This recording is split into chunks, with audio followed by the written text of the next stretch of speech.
واحلل عقدة من لسانی یفقهوا قولی۔ الحمد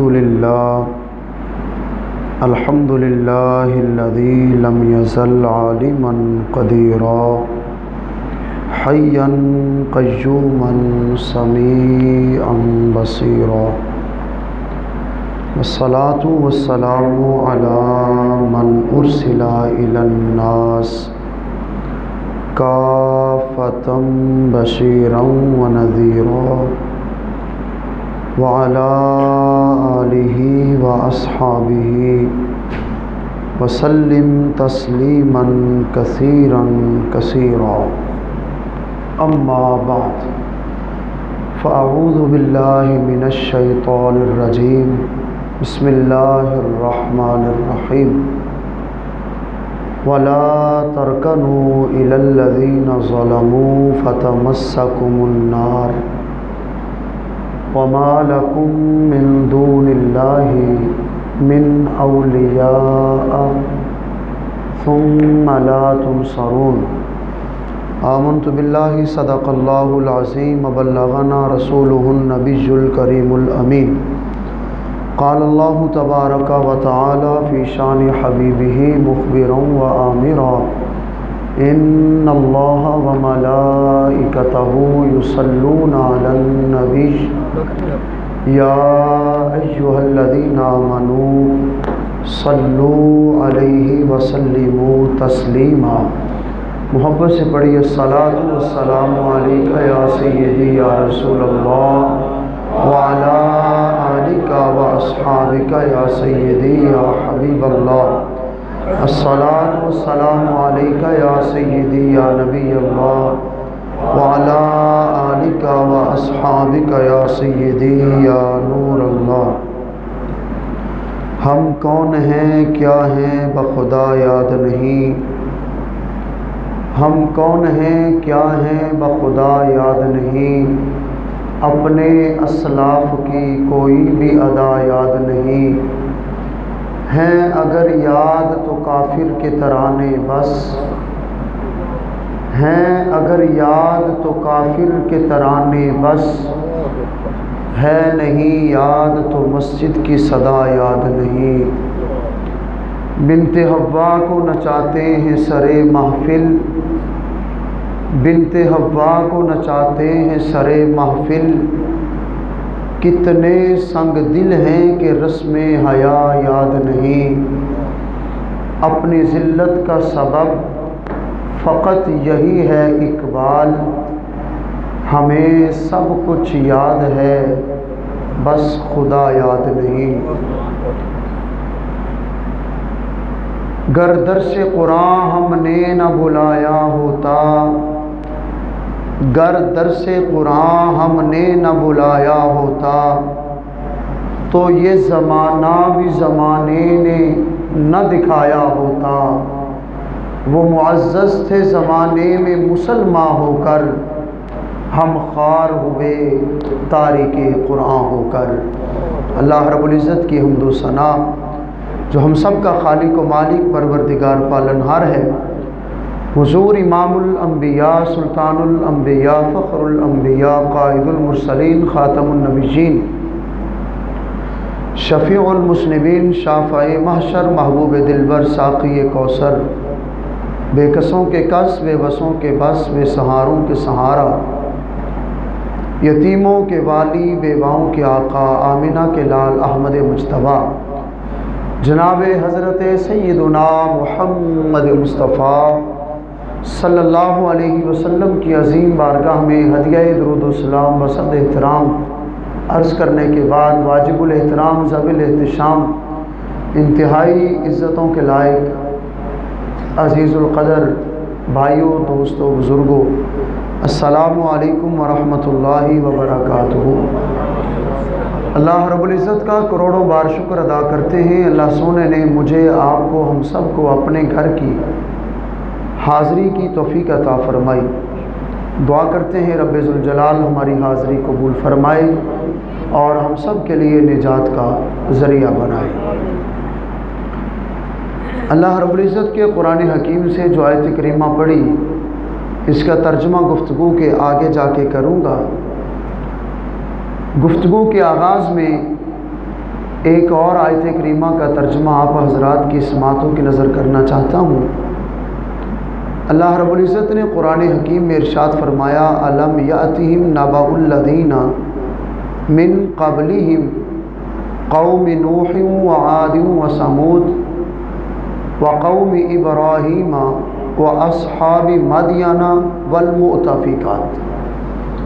ترجمہ کرنے سے پہلے مفہوم یہ عرض کرنے لگا ہوں کہ پوری کائنات میں جب بھی ظلم و جبر اور استبداد کی چکی کو گرم کیا جاتا ہے، جب بھی ظلم و ستم عروج تک پہنچتا ہے، تو مالک کائنات پھر اپنی قدرت کاملہ کا اظہار ضرور فرماتا ہے۔ ظالم جب ظلم کرتا رہتا ہے پھر ایک وقت آتا ہے کہ مالک اس کو اس کے ظلم کا بدلہ بھی عطا فرما دیتا ہے۔ پوری کائنات کا خالق و مالک صرف ایک واحد خدا ہے۔ پوری کائنات، زمین و آسمان، ہر چیز اسی کی ہے، وہ جو چاہے کرے۔ اسی کی بنائی ہوئی چیز میں، اسی کی بادشاہت میں اگر کوئی دوسرا آگے بڑھ کر ظلم کرنے کی کوشش کرے تو اللہ رب العزت اپنے بندوں کو سمجھانا چاہتا ہے، الم یاتہم نبأ الذین من قبلہم قوم نوح وعاد وثمود۔ اللہ فرماتا ہے کہ ان کے پاس قوم نوح، قوم عاد اور قوم ثمود کی خبریں نہیں پہنچی؟ وقوم ابراہیم واصحاب مدین، اور حضرت ابراہیم علیہ السلام کی قوم اور جو قوم مدین ہے، کہ ان تک ان کی خبریں نہیں پہنچی؟ والمؤتفکات، اور ان بستی والوں کی خبریں نہیں پہنچی جن کی بستی کو الٹا کے رکھ دیا تھا۔ وجہ کیا تھی؟ فرمایا اتتہم رسلہم بالبینات، ان کے پاس رسول آئے واضح نشانیاں لے کر۔ تو یہ سارا جو عذاب دیا کیا ہے؟ ظلم ہوا۔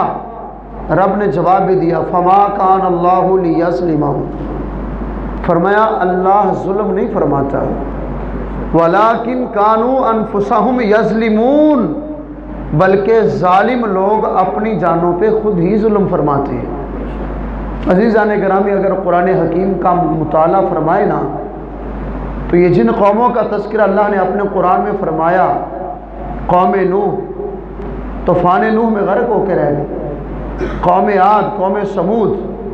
قوم عاد پتہ کتنی طاقتور قوم تھی، اتنے طاقتور اور مضبوط الجسم لوگ تھے یہ کہ پتھروں کو کاٹ کاٹ کے پتھروں میں گھر بناتے تھے۔ اونچے لمبے دراز کا طاقتور اور حسین و جمیل لوگ تھے۔ انہوں نے سوچا تھا کہ ہمارے گھروں کو بارش تو نقصان نہیں پہنچا سکتی، ہماری بستی تک دنیا کی بڑی سے بڑی طاقت نہیں پہنچ سکتی، لیکن رب نے ان کو عذاب میں ایسا عبرت کا نشان بنایا، رہتی دنیا کے لیے ان کا نشان چھوڑ دی۔ قوم ثمود ہو یا قوم ابراہیم، اصحاب مدین ہو یا وہ لوگ جن کو رب مؤتفکات فرماتا ہے، کسی کو عذاب اس صورت میں دیا جاتا ہے کہ ایک آواز آتی ہے، اتنی خطرناک آواز آئی کہ جس آواز کے ساتھ ہی وہ مر گئے۔ رب فرماتا ہے رات کو سوئے تو ٹھیک تھے، جب دن کا سورج طلوع ہوا تو ایسے مرے پڑے تھے جیسے کہ گھاس پھوس ہوتی ہے۔ ایک قوم پہ عذاب ایسا بھی آیا، جبریل امین کو حکم دیا کہ جبریل اس بستی کو آسمان کی طرف لے جاؤ۔ آسمان کے قریب جب بستی گئی تو فرمایا اس بستی کو الٹا دو۔ اس بستی کو پھر اوندے منہ زمین پہ پھینکا گیا، سارے کے سارے تباہ و برباد اور غرق ہو گئے۔ کسی کو عذاب دیا گیا پانی کا، پانی میں غرق کیا، اور کسی قوم کو ابابیلوں کے ذریعے بھیج کر ابابیلوں کے ذریعے تباہ و برباد کر دیا۔ اور اللہ فرماتے یہ سب کچھ کیا ہے؟ ظلم ہے؟ فرمایا نہیں، ان لوگوں نے اپنی جانوں پہ خود ظلم کیا ہے۔ اللہ رب العزت کا ایک اور مقدس فرمان پڑھتے ہیں، جس طرح عرض کیا کہ ساری کائنات کا مالک وہ خدا ہے جو چاہے کرے، اس کے باوجود ہمارا رب قرآن میں پتہ کیا فرماتا ہے؟ ان اللہ لا یظلم الناس شیئا، میں رب ہو کے بندوں پہ ظلم نہیں کرتا۔ یار ذرا توجہ سے سنیں، اگر وہ رب ہو کر، مالک و خالق بادشاہ ہو کر، ہر چیز کا با اختیار ہو کر بھی اپنے بندوں پہ ظلم نہیں کرتا، تو پھر ذرا سوچیں وہ کسی دنیا کے انسان کو کسی بندے پہ ظلم کرنے کی اجازت دے گا؟ تو رب نے یہ کیوں فرمایا کہ میں ظلم نہیں کرتا؟ اللہ بتانا چاہتا تھا اگر میں خدا ہو کے ظلم نہیں کرتا تو بندوں باز آ جاؤ، پھر تمہاری کیا اوقات ہے؟ تم کیوں میرے بندوں پہ ظلم کرتے ہو؟ رسول کریم صلی اللہ علیہ وسلم ارشاد فرماتے ہیں، ہمارے لاجپال نبی علیہ السلام نے ارشاد فرمایا، حدیث قدسی ہے اور اس حدیث کو امام مسلم نے صحیح مسلم میں ذکر فرمایا، اور حدیث بڑی سننے والی۔ حضرت سیدنا ابو موسیٰ اشعری رضی اللہ تعالیٰ عنہ اس حدیث کے راوی ہیں۔ اللہ فرماتا ہے یا عبادی انی حرمت الظلم علی نفسی، اے میرے بندو میں نے اپنے اوپر ظلم کو حرام کر دیا ہے۔ اور یاد رکھیے یہ جو آج کی گفتگو صرف کافروں کے لیے اور اسرائیل کے لوگوں کے لیے نہیں ہے، یہ گفتگو میرے لیے بھی ہے اور ہم سب کے لیے ہے۔ ہر بندہ اپنی جگہ پہ ظالم ہے، جس کا جہاں پہ دا لگتا وہ لگاتا ہے۔ رب کا یہ فرمان سنے، حدیث قدسی ہے۔ حدیث قدسی کسے کہتے ہیں؟ یہ رب کی وحی ہوتی ہے۔ فرق صرف اتنا ہے کہ اس وحی کو جبریل علیہ السلام نہیں لے کے آتے، اس وحی کو اللہ ڈائریکٹ اپنے محبوب کے دل پہ اتار دیتا ہے۔ حدیث قدسی ہے۔ یا عبادی، انداز دیکھیں، اے میرے بندے، انی حرمت الظلم علی نفسی، میں رب ہو کر اپنے اوپر ظلم کو حرام کر رہا ہوں، میں نے اپنے اوپر ظلم کو حرام کر دیا ہے۔ وَجَعَلْتُهُ بَيْنَكُمْ مُحَرَّمًا، اور میں رب نے تمہارے لیے بھی ظلم کو حرام کر دیا ہے۔ یہ نہیں ہے کہ تم ظلم کرو تمہارے لیے جائز ہے۔ فرمایا جس رب نے اپنی ذات پہ ظلم کو حرام کیا، وہ رب اعلان کرتا ہے کہ میں رب ہو کر تم پہ بھی ظلم کو حرام کرتا ہوں، تو کیا کرو؟ فَلَا تَظَالَمُوا، اللہ فرماتا ہے پھر ظلم نہ کرو۔ میری اس کائنات پہ ظلم کا بازار گرم نہ کرو۔ یہ کتنا خوبصورت پیغام ہے۔ رب نے فرمایا بندوں میں خدا ہو کر میں نے ظلم اپنی ذات پہ حرام کیا، اور میں نے ہی ظلم تم پہ حرام کیا، اور میں ہی تمہیں فرماتا ہوں ظلم نہ کرو۔ اب ظلم ہے کیا؟ ہم نے کافروں کو تو نہیں نہ سمجھانا، پہلے تو خود سمجھنا ہے، اور مسلمان سمجھ گئے تو انشاءاللہ دنیا میں انقلاب آ جائے گا۔ ظلم کیا ہے؟ مفسرین نے اس کی چند ایک نشاندہیاں فرمائی ہیں۔ فرمایا کسی چیز کو غیر محل میں رکھ دینا۔ ایک منصب ہے، اس منصب کا کوئی اہل نہیں، غیر اہل کو اس منصب پہ بٹھا دینا ظلم ہے۔ وضع شیء علی غیر محلہ، ایک چیز ہے اس چیز کا وہ مقام نہیں ہے، اس چیز کو وہاں پہ رکھ دینا۔ اینک ہے، اس کا محل آنکھیں ہیں، اس کو سر پہ رکھ لے تو یہ ظلم ہے۔ اس طرح کے بے شمار مثالیں ہیں۔ قمیض ہے، اس کا جو محل ہے یہ بازو اور یہ جسم ہے، اگر کوئی سر پھیرا اس کو کہیں اور ڈالنے کی کوشش کرے تو یہ ظلم ہے۔ ایک سادہ سی مثال سمجھا رہا ہوں، یہ جو ٹوپی ہے، امامہ ہے، سر کا تاج ہے، اگر اس کو کوئی اور رکھنا شروع کر دے، فرمائیے ظلم ہے۔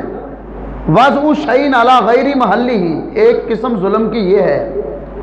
دوسری قسم کسی کا حق مارنا، کسی بھی طریقے سے ہو، کسی بھی انداز میں ہو، کسی کا حق مارنا ظلم ہے۔ اور تیسری قسم یہ ہے کہ کسی کو بلا وجہ سزا دینا، بغیر کسی وجہ سے تکلیف پہنچانا، بغیر کسی وجہ سے کسی پہ ظلم کرنا۔ فرمایا یہ ظلم کی قسمیں ہیں۔ عزیزان گرامی، ظلم کوئی بھی ہو، ظلم کی کوئی بھی قسم ہو، ظلم آخر ظلم ہے۔ اب آئیے نبی کریم علیہ السلام کا ایک اور فرمان پڑھتے ہیں۔ رسول کریم علیہ السلام فرماتے انصر اخاک ظالما او مظلوما، فرمایا اپنے بھائی کی مدد کرو، وہ ظالم ہو یا مظلوم ہو، مدد کرو۔ سرکار کی بارگاہ میں صحابہ عرض کرنے لگے یا رسول اللہ قربان جائیں، سمجھ آ گئی کہ ظالم کی مدد، مظلوم کی مدد تو سمجھ آتی ہے کہ کسی پہ ظلم ہو رہا ہے اس کا ساتھ دیا جائے، اس کو ظلم سے بچایا جائے، اس کی مدد کی جائے، اور ہر طریقے سے اس کا ساتھ دے کے اس کو ظلم سے بچایا جائے۔ حضور مظلوم کی سمجھ تو آ گئی، آقا ظالم کی مدد کیسے کرنی ہے؟ نبی کریم علیہ السلام ارشاد فرمانے لگے، فرمایا تأخذ یدیہ، حضور فرماتے ظالم کی مدد ایسے کرنی ہے کہ ظالم کو ظلم کرنے سے روکنا ہے، مظلوم کی مدد کرنی ہے، مظلوم کو ظلم سے بچانا ہے، ظالم کی مدد کرنی ہے، ظالم کو ظلم کرنے سے روکنا ہو، بھائی خبردار رک جا۔ لیکن جس معاشرے میں آپ زندگی گزار رہے ہیں، ایمانداری سے بتائیں ظالم یا مظلوم کی مدد ہو رہی ہے؟ نہیں ہو رہی۔ جو ظلم کر رہا ہے ظالم ہے، کہتے یار کیے جائے، اسی پہ پڑے گی، مجھے کیا ہے؟ کبھی کوئی جرأت نہیں کرتا کہ میں روکوں تو صحیح، اس کو سمجھاؤں تو صحیح۔ اور اگر کسی بیچارے پہ ظلم ہو رہا ہے، کوئی بیچارہ کسی امیر کی یا کسی صاحب اقتدار کے ظلم کی چکی میں پس رہا ہے، تو ہم کہتے ہیں یار یہ معاشرہ زمانہ وہ ہے کہ اپنے کام سے کام رکھو۔ میرے نبی فرماتے نہیں، اسلام عالمگیر مذہب ہے، اسلام ایک آفاقی مذہب ہے اور قیامت تک رہنے والا دین ہے۔ آقا فرماتے اسلام کا جو حکم محمد عربی کے زمانے میں ہے، کیا تک اسلام کا حکم اسی طرح چلتا رہے گا۔ انصر اخاک ظالما او مظلوما، فرمایا ظالم کی مدد کرو، مظلوم کی مدد کرو۔ یا رسول اللہ کیسے؟ فرمایا مظلوم کو ظلم سے بچانا ہے اور ظالم کو ظلم کرنے سے روکنا ہے۔ اب یہاں پہ ایک اور آیت کریمہ بڑی توجہ سے سنیے گا۔ میرا آپ کا رب سورہ ہود قرآن مجید کا 12واں سپارہ ہے، اللہ فرماتا وَلَا تَرْكَنُوا إِلَى الَّذِينَ ظَلَمُوا فَتَمَسَّكُمُ النَّارُ، اللہ فرماتا جو ظالم ہیں ان کے ساتھ نرم رویہ نہ رکھو،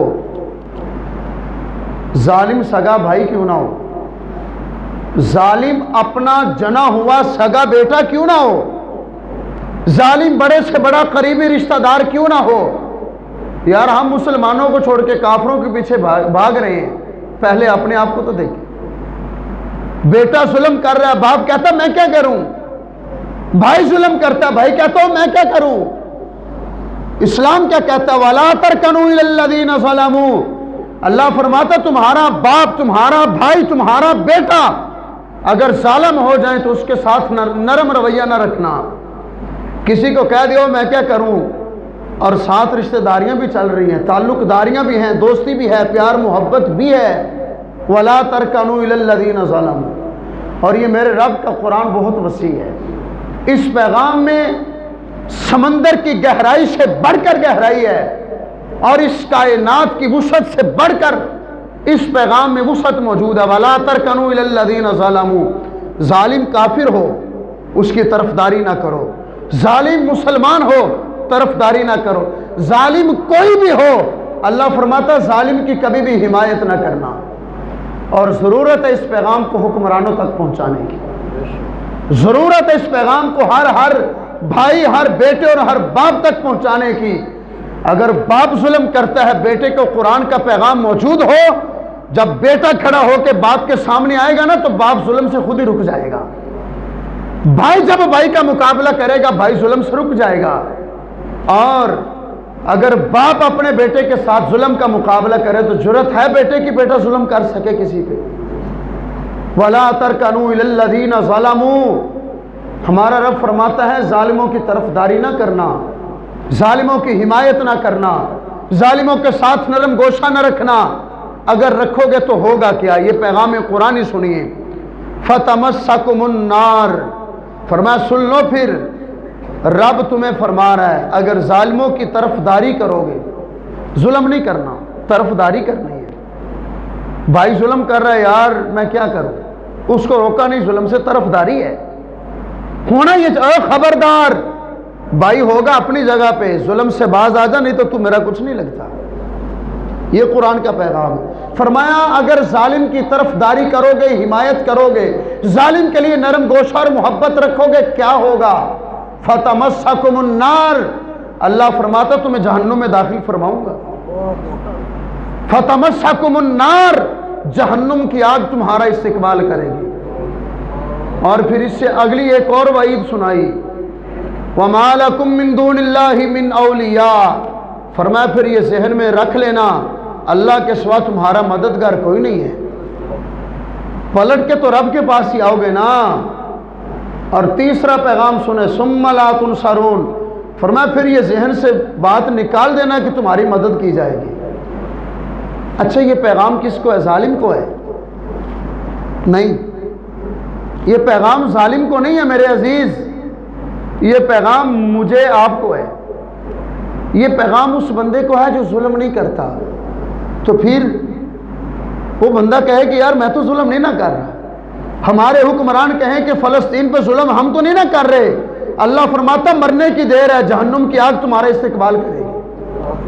56-57 اسلامی ممالک کے مردہ ضمیر حکمران، اللہ فرماتا ظلم نہیں کر رہے، لیکن ظالم کی حمایت تو کر رہے ہو نا، ظالم کی طرفداری تو کر رہے ہو نا، ظالم کے ساتھ اظہار محبت تو ہے نا۔ اگر ظلم نہیں کر رہے تو ظالم کا مقابلہ کیوں نہیں کر رہے؟ ظالم کے سامنے کھڑے کیوں نہیں ہو رہے؟ وَلَا تَرْكَنُوا إِلَى الَّذِينَ ظَلَمُوا، فرمایا خبردار ظالم کی حمایت نہ کرنا۔ کہتے ہیں کہ ہم مسلمانوں کی حمایت کرتے ہیں، تو ظالم کی حمایت یہ نہیں ہے کہ ظالم ظلم کر رہا ہے، ظالم ظلم کیے جا رہا ہے اور ہم خاموشی پہ ہاتھ دھرے بیٹھے ہیں۔ اور یاد رکھنا اللہ نے یہ نہیں فرمایا کہ ظالموں، یہ پیغام ان لوگوں کو ہے جو ظالم کی حمایت کرتے ہیں۔ اب آئیے عزیزان گرامی اپنے رب کا ایک اور فرمان پڑھتے ہیں، امید ہے کہ یہ آیت کریمہ سمجھ آ چکی ہو۔ پھر عرض کرتا ہوں، فرمایا ظالم کی حمایت نہ کرنا، وہ کوئی بھی ہو۔ اس بات کو سمجھ لیں تو ممکن ہے کہ میری آپ کی زندگی سنور جائے، ممکن ہے کہ یہی آیت ہمارے لیے بخشش کا ذریعہ بن جائے۔ ظالم کی حمایت نہیں کرنی، وہ کوئی بھی ہو، وہ بیلی ہو، یار ہو، سجن ہو، بھائی ہو، باپ ہو، بیٹا ہو، کوئی بھی ہو، رشتہ دار ہو، ظالم کی حمایت آپ زمانے میں دیکھ نہیں رہے، رشتہ دار ظلم کرتے سب کچھ ہوتا، اور کسی کے پاس جائیں کہ یار تیرا بھائی ہے، تیرا رشتہ دار ہے، تیرا تعلق تو، اور یار میں اس کو کچھ نہیں کہہ سکتا، کچھ نہیں کہہ سکتا تو پھر تعلق چھوڑنا اس کے ساتھ، پھر اس کے ساتھ محبت کی پینگیں کیوں جھول رہا ہے؟ اللہ فرماتا اگر کرو گے کیا ہوگا؟ فتمسکم النار، جہنم کی آگ تمہارا استقبال کرے گی، جہنم میں جاؤ گے، اللہ کے سوا تمہاری کوئی مدد نہیں کرے گا۔ اور بتاؤ جو بندہ ظالم کے ساتھ محبت کرے اللہ اس کی مدد کرے گا۔ اور تیسرا پیغام فرمایا یاد رکھنا، شاید دل میں خیال آ جائے کہ بخشا جاؤں گا، اللہ فرماتا میں قرآن میں بتا رہا ہوں تمہاری مدد ہوگی نہیں۔ اب آؤ حضور کے ایک اور حدیث پاک سنتے ہیں، نبی کریم علیہ السلام ارشاد فرماتے ہیں، اتدرون من المفلس من امتی، فرمایا صحابہ جانتے ہو کہ میری امت کا سب سے غریب بندہ کون ہے؟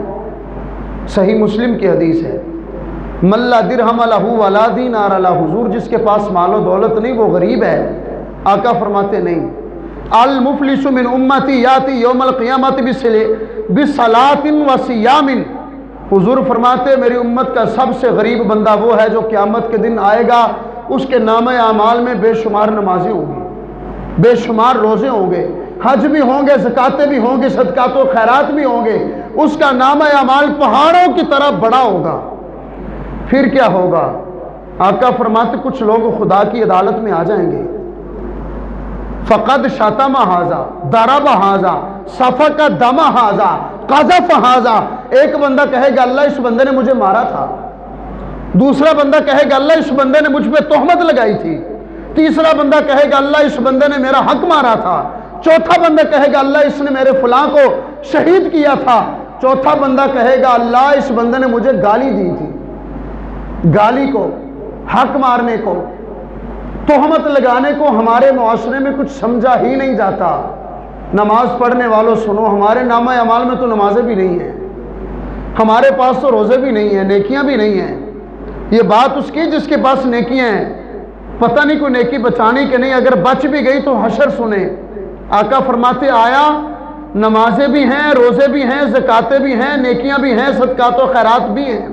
لوگ آ گئے، اللہ اس نے مجھے مارا ہے، اللہ اس نے مجھ پہ تہمت لگائی ہے، میرے اللہ اس بندے نے مجھے گالی دی تھی، اس بندے نے میرا حق مارا تھا، اس بندے نے میرے فلاں کو قتل کیا تھا۔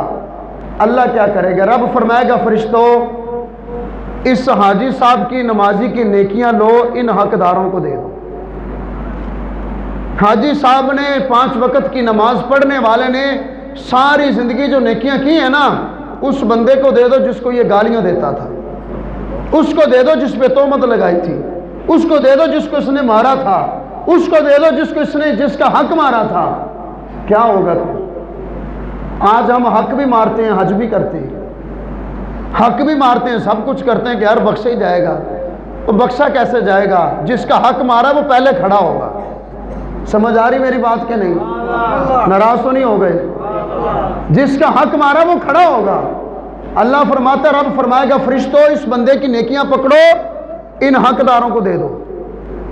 مل گئی، ابھی بھی حقدار باقی ہیں، اب نیکیاں تو ہے نہیں۔ اب حضور فرماتے اللہ فرمائے گا فرشتوں ان حقداروں کے گناہ لو، اس کے پلڑے میں ڈالو۔